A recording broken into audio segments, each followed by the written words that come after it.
Genèse chapitre 2. Ainsi furent achevés les cieux et la terre, et toute leur armée. Dieu acheva au 7e jour son œuvre, qu'il avait faite, et il se reposa au 7e jour de toute son œuvre, qu'il avait faite. Dieu bénit le 7e jour, et il le sanctifia, parce qu'en ce jour il se reposa de toute son œuvre qu'il avait créée en la faisant. Voici les origines des cieux et de la terre, quand ils furent créés. Lorsque l'Éternel Dieu fit une terre et des cieux, aucun arbuste des champs n'était encore sur la terre, et aucune herbe des champs ne germait encore, car l'Éternel Dieu n'avait pas fait pleuvoir sur la terre, et il n'y avait point d'homme pour cultiver le sol. Mais une vapeur s'éleva de la terre, et arrosa toute la surface du sol.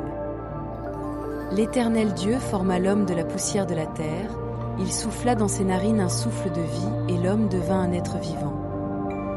Puis l'Éternel Dieu planta un jardin en Éden, du côté de l'Orient, et il y mit l'homme qu'il avait formé.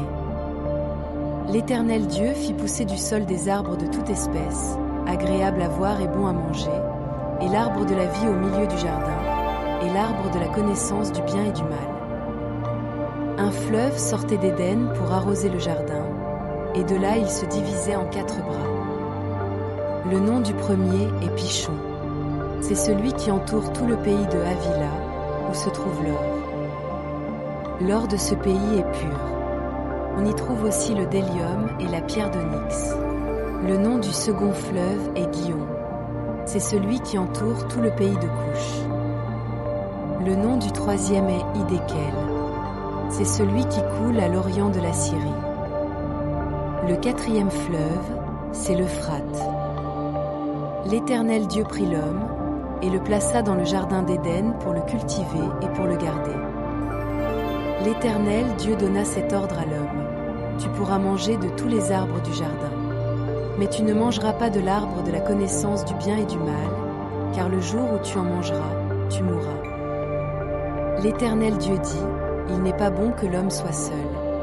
Je lui ferai une aide semblable à lui. L'Éternel Dieu forma de la terre tous les animaux des champs et tous les oiseaux du ciel, et il les fit venir vers l'homme, pour voir comment il les appellerait, et afin que tout être vivant portât le nom que lui donnerait l'homme. Et l'homme donna des noms à tout le bétail, aux oiseaux du ciel et à tous les animaux des champs. Mais, pour l'homme, il ne trouva point d'aide semblable à lui. Alors l'Éternel Dieu fit tomber un profond sommeil sur l'homme, qui s'endormit. Il prit une de ses côtes, et referma la chair à sa place. L'Éternel Dieu forma une femme de la côte qu'il avait prise de l'homme, et il l'amena vers l'homme. Et l'homme dit: voici cette fois celle qui est os de mes os et chair de ma chair. On l'appellera femme, parce qu'elle a été prise de l'homme. C'est pourquoi l'homme quittera son père et sa mère, et s'attachera à sa femme, et ils deviendront une seule chair.